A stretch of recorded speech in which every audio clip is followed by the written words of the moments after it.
እንደምን አላችሁ? ዊዝደም ኦፍ ሰለሞን ነኝ። ያው አንድ ሰሞን ጠፋ ብያለሁና ይህንን ነገር ከዚህ በፊት አዘጋጅቼላችሁ ነበር። የአንዳንዶችን መልስ ለመጠበቅ የተወሰነ ጊዜ ከሚዲያው ጠፋ ብያለሁ። ስለዚህ አሁን ከተወሰኑ የስልክ ልውውጦች በኋላ እንደገና ይህንን ነገር ቦስት ማድረግ ግድ አስፈላጊ ሆኖ ስላገኘ ነው ድጋሚ ወደ እናንተ ይዘን መጥተናል። ነገር ግን አንዳንድ ሰዎች ፊድባካቸውን ሲሰጡን ምንድን ነው ይህን ነገር በትክክል እየሰሩት እንዳልሆነ በትእዛዙ መሰረት እየሰሩት እንዳልሆነም ለመገንዘብ ችያለሁና ፕሊስ ይህን ነገር የወሰዳችሁ ሰዎች ቢያንስ በየ10 ቀኑ ወይም በየ15 ቀኑ እየደወላችሁ ብታሳውቁን በአጭር ጊዜ ውስጥ የተሻለ ውጤት ማምጣት ትችላላችሁ።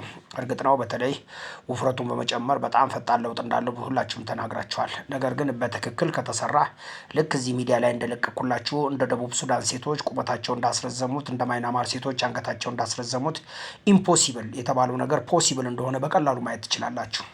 ሳይንስ ብዙ ፖሲብል የማይላቸው ነገሮች አሉ። ሁሉም ነገር ኢምፖሲብል የሚለው ነገር አለ። ፕሩፍ አድርጉ። የሕክምና ባለሙያዎችንም ጋብዘናል። በዚህ ላይ ጥያቄ ካላችሁ አለበለዚያም በዚህ ማይክሮ ብልት ያላቸው ሰዎችና በዚህ ደረጃ የተቸግረው እናንተ ጋር የመጡ ሰዎች ካሉ ወደኛ ላኩና ፕሩፍ አድርጉት።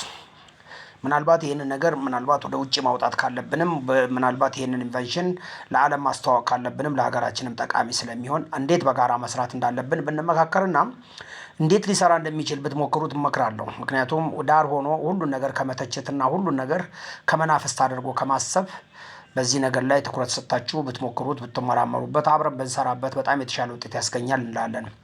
ሁሉን ነገር እንደማይቻል የምትናገሩ እናንተ ካላደረጋችሁት እናንተ ካልሞከራችሁት የማይሆን የሚመስላችሁ አንዳንድ ኸርባል ሜዲሲን ላይ የምትሰሩ ሰዎች ካላችሁ ኑ እንዋቀስ፣ ኑ እንተያይ፣ እንደማመጥ እላለሁ።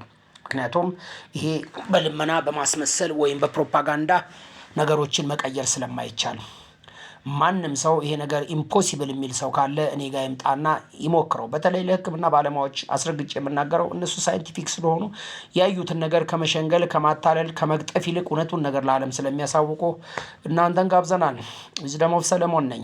አሁንም ድጋሚ የምናገረው ይህንን ኸርባል የወሰዳችሁ ሰዎች ቢያንስ በ7 ቀን በ15 ቀን ያለውን ነገር አሳውቁን። አብዛኛውን ጊዜ ይሄ ነገር እንዴት አይሰራም ካላችሁ ከአሰራራችሁ ድክመት ካልሆነ በስተቀር 100% አስተማማኝ ነው። ዊዝደም ኦፍ ሰለሞን ነኝ፣ የእናንተ ወንድም አባት።